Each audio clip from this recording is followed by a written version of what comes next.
विष्णु के 5वें अवतार कपिल मुनि थे। सभी ने कपिल मुनि का नाम तो जरूर सुना होगा। श्रीमद् भागवत के अनुसार इन्हें विष्णु के 24 अवतारों में से एक 5वां अवतार माना जाता है। इनको अग्नि का अवतार और ब्रह्मा का मानस पुत्र भी कहा जाता है। कपिल मुनि के बारे में कुछ बात हम आपको बताते चलते हैं। कर्दम ऋषि ने विवाह पूर्व सतयुग में सरस्वती नदी के किनारे भगवान विष्णु की घोर तपस्या की थी। उसी के फलस्वरूप भगवान विष्णु कपिल मुनि के रूप में कर्दम ऋषि के यहाँ जन्म लिया था। इनकी माता मनु की पुत्री देवहूति थी और इनकी बहनें कला, अनुसुईया, श्रद्धा, हरविभु, गति, क्रिया, ख्याति, अरुधंती तथा शांति आदि कपिल मुनि की बहनें थीं। सरसैया पर पड़े हुए भीष्म पितामह के शरीर त्याग के समय वेदज्ञ वेद व्यास आदि ऋषियों के साथ भगवान कपिल भी वहाँ उपस्थित थे। महाभारत में कपिल मुनि के उपदेश को कपिल गीता काल के नाम से भी जाना जाता है। भगवान कपिल के क्रोध से ही राजा सागर के 60,000 पुत्र भस्म हो गए थे। भगवान कपिल मुनि सांख्य दर्शक के प्रवर्तक थे। कपिल मुनि भागवत धर्म के प्रमुख 12 आचार्यों में से एक थे। कहा जाता है कि प्रत्येक कल्प के आदि में कपिल जन्म लेते हैं। कपिल मुनि के नाम से कई ग्रंथ प्रसिद्ध है, जिनमें प्रमुख है सांख्य सूत्र, तत्व समास, व्यास प्रभाकर, कपिल गीता, कपिल पंचराम, कपिल स्तोभ और कपिल स्मृति। और हमारी ट्रेन कोलाई से डिपार्चर ले रही है। WDP 4D इंजन इसमें लगा हुआ है। काफ़ी ज़्यादा रश है इसमें। और ये कोलाई का रेलवे स्टेशन जो महर्षि कपिल मुनि की तपोभूमि है और यहाँ सांख्य के प्रणेता थे कपिल मुनि जी। उन्हीं के अवसर पर आज गुरु नानक जयंती पे यहाँ मेला भी होता है। कोलायत क्यों प्रसिद्ध है, इस बात की भी चर्चा करते हैं कि कोलायत मुख्य रूप से एक तीर्थ नगरी है। झील के पास यहाँ कई मंदिर हैं और सबसे प्रसिद्ध मंदिर ऋषि कपिल मुनि को समर्पित है। इस तथ्य का जश्न मनाने के लिए कि पवित्र मुनि इस स्थान पर रुके थे, हर साल बड़े उत्साह के साथ एक वार्षिक मेला का आयोजन किया जाता है। कोलायत मेला ये कहलाता है। कपिल मुनि भागवत पुराण के अनुसार महर्षि कपिल मुनि का जन्म ऋषि कर्दम और पृथ्वी के शासक स्वयं मनु की पुत्री देवहूति के घर हुआ था। कर्दम मुनि ने अपने पिता भगवान ब्रह्मा के वचनों का पालन करते हुए समर्पित रूप से कठोर तपस्या की थी और उनके समर्पण से प्रसन्न होकर सर्वोच्च आत्मा भगवान विष्णु अपने दिव्य रूप में प्रकट हुए थे। कपिल मुनि के प्रमुख ग्रंथ हैं सांख्य सूत्र, तत्व समास, व्यास प्रभाकर, कपिल गीता, कपिल पंचराम, कपिल स्तोभ और कपिल स्मृति। इसलिए इन्होंने सांख्य दर्शन का बहुत ही विशद अध्ययन करके उसको बनाया था, उसकी व्याख्या की थी। इसलिए सांख्य सूत्र बहुत ज़्यादा महत्वपूर्ण है।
और दोस्तों ये आया गजनेर। राजस्थान की पहचान गर्म और सूखे राजस्थान के स्थान के रूप में होती है। यहाँ पर मशहूर थार रेगिस्तान का भी घर है और ज़बरदस्त गर्मी पड़ती है। बावजूद इसके भारत का सबसे बड़ा राज्य वन जीवन में भी काफ़ी समृद्ध है और यहाँ विभिन्न प्रकार की वनस्पतियाँ, पशु और पक्षी की प्रजातियाँ भी बहुत पाई जाती हैं। वास्तव में बाघ और पक्षी देखने के लिए भारत के शीर्ष स्थानों में से राजस्थान भी प्रमुख है। राजस्थान की संस्कृति और यहाँ का सुखद वन्य जीवन देखने के लिए न सिर्फ भारत से बल्कि विदेशों से भी भारी मात्रा में वर्ष भर लोग यहाँ गजनेर पैलेस में आया करते। देश प्रकृति की सुंदरता और चमकदार पर्पल सनबर्ड भी यहाँ भी देखने को मिलते हैं। यहाँ सैंड ग्राउज मिलते हैं, हिरणों का बहुत बड़ा पूरा परिवार मिलता है। साथ ही यहाँ पर सर्दियाँ शुरू होने के साथ ही बहुत सारे प्रवासी पक्षियों का जमघट हो जाता है, जिसमें कुर्जा डेमोसाइल क्रेन्स हैं, पेलिकन्स हैं और सैंड ग्राउज हैं और भी अन्य तरह के खूब सारे पशु पक्षी भी यहाँ एक साथ देखने को मिलते हैं। तो गजनेर की वर्थ है। इसके अलावा भी अगर गजनेर की बात करें तो गजनेर बॉलीवुड के लिए एक चहेता प्रदेश है। यहाँ पर ज़्यादातर बॉलीवुड की बहुत सारी फिल्मों के शूटिंग होते रहते हैं, जिनमें से मैं प्रमुख नाम लेता हूँ गदर, एक प्रेम कहानी सनी देओल की, एकलव्य अमिताभ बच्चन की, और वीर सलमान खान अभिनीत, और महबूबा जिसमें कि संजय दत्त और लेकिन इत्यादि पिक्चरें यहाँ पर हैं। और यहाँ से अभी जो गाड़ी निकलेगी वो इसी रास्ते से निकलेगी जहाँ पर गदर की शूटिंग हुई थी, एकलव्य की शूटिंग हुई थी और वीर की शूटिंग हुई थी जहाँ पर रेलगाड़ी को ट्रैप किया था। इसी प्रकार महबूबा की शूटिंग भी यहाँ पर ही हुई थी। बहुत ही खूबसूरत ये लोकेशन है, खाली है, चारों तरफ से दूर दूर तक कोई नहीं आता, सुनसान जगह है और गाड़ियाँ भी यहाँ बहुत कम है। इसलिए रेल भी अपना एक इंजन और अपने डब्बे एक किराए पे देती है ताकि बॉलीवुड यहाँ शांति से अपनी पूरे दिन आराम से इसके अंदर शूटिंग करते रहते हैं। तो ये गजनेर है।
और ये आया नाल स्टेशन।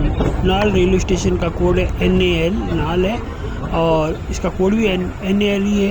ये बीकानेर शहर से बिल्कुल पास में नॉर्थ वेस्टर्न रेलवे के अंदर आया करता है। यहाँ पर ट्रेन 3 या 4 ट्रेन ही चलती है। एक तो जैसलमेर लालगढ़ जो 10:30 पे आती है इधर, और दूसरी लालगढ़ जैसलमेर जो 7 बजे सुबह यहाँ से निकलती है। लालगढ़ जैसलमेर एक लीलन एक्सप्रेस है, वो भी यहाँ से निकलती है।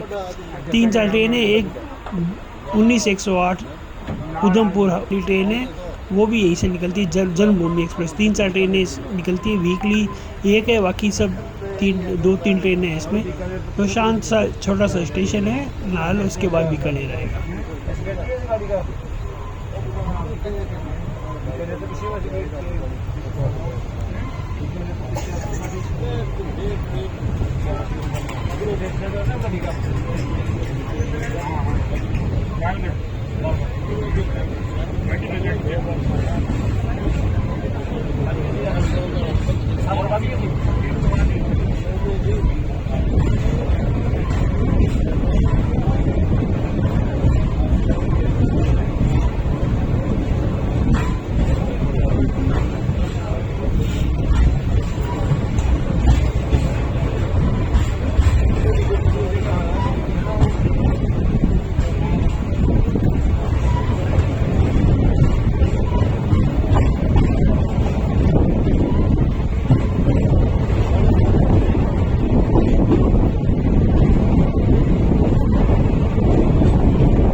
और हमारी ट्रेन के लेफ्ट साइड में जो खड़ी है गाड़ी इलेक्ट्रिक लोको के साथ, ये है WAP5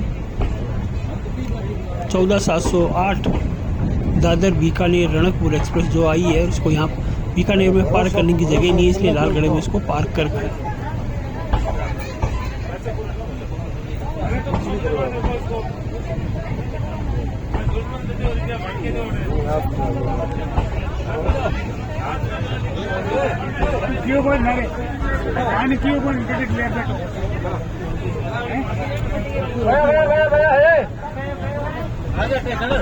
तो कोई नहीं है, गड्डी रोक लेंगे। आप मुरे खड़े हैं।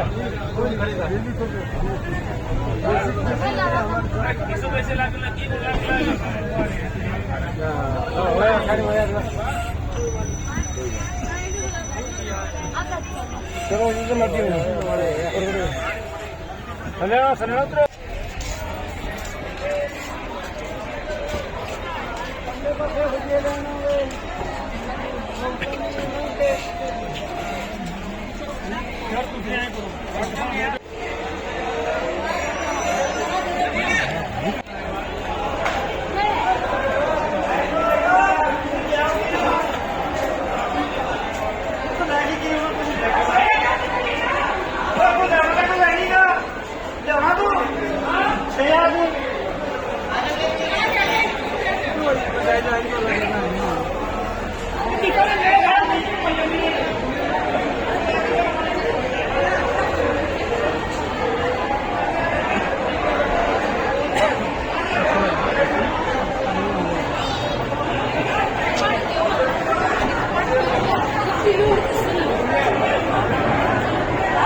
लालगढ़ जंक्शन बीकानेर के पास का स्टेशन है और एलिवेशन 225 मीटर ऊपर है और NWR का ऑपरेटेड होता है। इसके द्वारा जोधपुर बठिंडा सेक्शन पर है और फलौदी लालगढ़ सेक्शन पे भी है। कुल प्लेटफॉर्म नंबर 3। यहाँ पे ट्रैक लाइंस की संख्या 7 है। स्टेशन कोड LGH है। जोन इसका NWR है, नॉर्थ वेस्टर्न, और डिवीज़न बीकानेर डिवीज़न है और इलेक्ट्रिफिकेशन इसका हुआ है। यहाँ पर आने वाली कुछ गाड़ियों का मैं आपको बता देता हूँ। Barmer Rishikesh express, Bhavnagar terminus Udhampur Janmabhoomi express, Barmer Haridwar link express, Jaisalmer Lalgarh express, Ahmedabad Jammu Tawi express, Awadh Assam express, Delhi Sarai Rohilla Bikaner via Shri Ganganagar Jaisalmer Bikaner express, Kota Shri Ganganagar express, Leelan express, Shri Ganganagar Tiruchirappalli Humsafar express, Howrah Jaisalmer superfast express और कोचीवेली एक्सप्रेस और 19-225 जम्मू तवी बीकानेर, जम्मू तवी जोधपुर VGKT एक्सप्रेस। यहाँ पर लालगढ़ भी वर्कशॉप का बड़ा अच्छा काम है और बीकानेर रेलवे में यहाँ पर विद्युतीकरण का भी एक बड़ा ऑफिस बन रहा है। पे वॉशिंग लाइन भी 2 बन रही हैं जो आगे भविष्य में नई गाड़ियों को खड़ा करने के लिए जगह बनेगी। यह है लालगढ़ जंक्शन। यहाँ पर अगर आसपास देखें तो रेलवे ग्रेड के अनुसार रेलवे A ग्रेड के 2 स्टेशन जो कि 250 किलोमीटर के अंतर्गत हैं, अजमेर और फुलेरा हैं, और ऐसे 5 स्टेशन जो कि B ग्रेड के हैं लालगढ़ के आसपास है। वो एक बीकानेर, मेड़ता रोड, डेगाना, मकलाना और जोधपुर। और लालगढ़ के 5 ऐसे स्टेशन जो कि C ग्रेड के हैं, नोखा, नागौर और रतनगढ़। और लालगढ़ के ऐसे 5 स्टेशन जो कि D ग्रेड के हैं जिसमें नापासर, देशनोक, कोलैत, धीरेरा और सूरसर है। और लालगढ़ के पास 5 ऐसे स्टेशन आसपास के जो E कैटेगरी के हैं जिनमें नाल और गजनेर है। ये लालगढ़ का छोटा सा एक अपडेट है। लालगढ़ रेलवे स्टेशन से एयरपोर्ट की दूरी केवल 3 किलोमीटर है जो कि नाल एयरपोर्ट है। और प्लेटफॉर्म यहाँ लालगढ़ में 3 है और हॉल्टिंग ट्रेन्स यहाँ लालगढ़ के अंदर 24 रुकती हैं। नंबर ऑफ ओरिजिनेटिंग ट्रेन्स हैं 8 यहाँ लालगढ़ से चलती है और 8 ही टर्मिनेट होती हैं। आपको बताएं कि लालगढ़ का बहुत ही शानदार रीडेवलपमेंट हो रहा है। कंटिन्यू 2 साल से इस पर काम चल रहा है। बहुत जल्दी ये बहुत अत्याधुनिक श्रेणी के लोग इसके स्टेशन के अंदर विख्यात हो जाएगा। बहुत ही बढ़िया बन रहा है, तो आगे आपको हम इस वीडियो में दिखाएंगे।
हमारी यात्रा पूरी हुई। और इस प्रकार से हमारी यात्रा सफल हुई।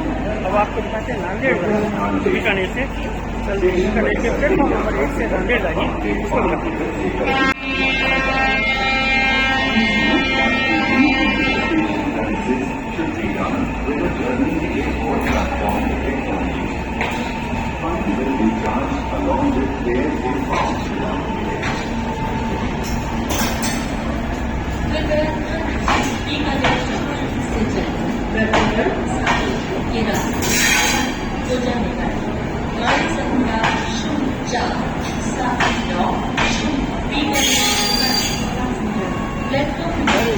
बाईस 737 जो ट्रेन है ये कब है?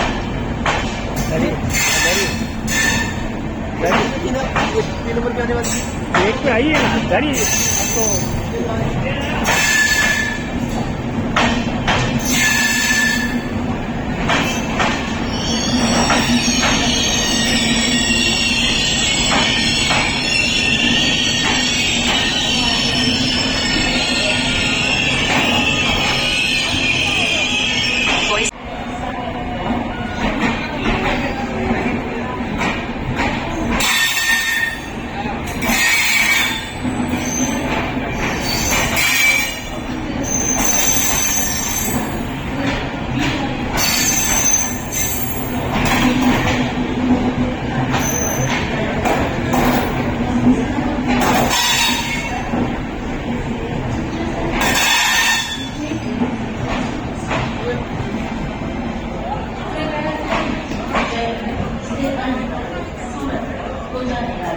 गाड़ी संख्या 1 9 7 1 9 जय।